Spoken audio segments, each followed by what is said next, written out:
日不作虧心事。收工搭地鐵時見到一對情侶，個男仔西裝骨骨，女仔花枝招展，一睇就知道係好有競爭力嘅男女。佢哋坐喺我對面，卿卿我，摸手摸腳，然後個男仔想錫個女仔，但係個女仔避開咗，之後話我唔俾你錫，你又唔係我男朋友。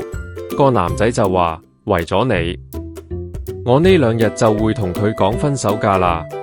個女仔甜絲絲咁笑咗出嚟，跟住佢哋就進入咗無人之境。忽然一個年輕女仔走上前，對住個男仔講：我有咗 BB。聽到呢句之後，本來扮瞓覺嘅我同其他乘客都擘大咗眼。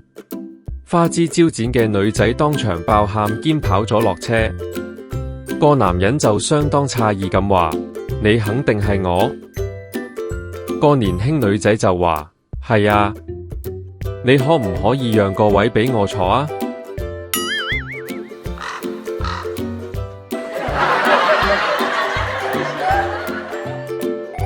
哈哈哈！